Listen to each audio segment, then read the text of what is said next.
ایک شخص اکثر ایک بوڑھی عورت سے انار خریدا کرتا تھا۔ وزن و پیمائش اور قیمت کی ادائیگی سے فارغ ہو کر وہ انار کو چاک کرتا اور ایک دانہ اپنے منہ میں ڈال کے شکایت کرتا کہ یہ تو کھٹے ہیں، اور یہ کہہ کے وہ انار اس بوڑھی عورت کے حوالے کر دیتا۔ وہ بزرگ عورت دانہ چکھ کے کہتی، یہ تو بالکل میٹھا ہے، مگر تب تک وہ خریدار اپنا تھیلا لے کے وہاں سے جا چکا ہوتا ہے۔ اس شخص کی زوجہ بھی ہر بار اس کے ساتھ ہی ہوتی تھی۔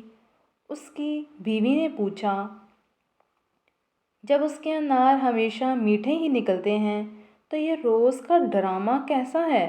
اس شخص نے مسکرا کے جواب دیا، وہ بوڑھی ماں میٹھے انار ہی بیچتی ہیں، مگر غربت کی وجہ سے وہ خود اس کو کھانے سے محروم ہیں۔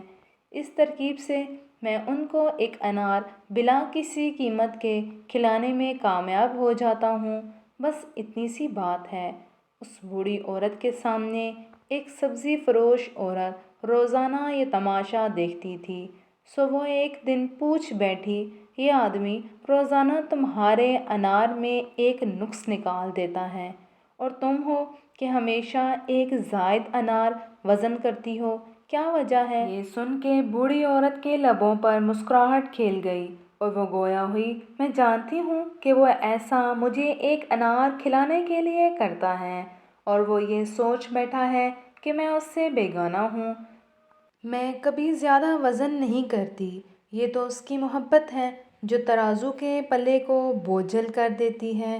محبت اور احترام کی مسرتیں ان چھوٹے چھوٹے میٹھے دانوں میں پنہاں ہیں۔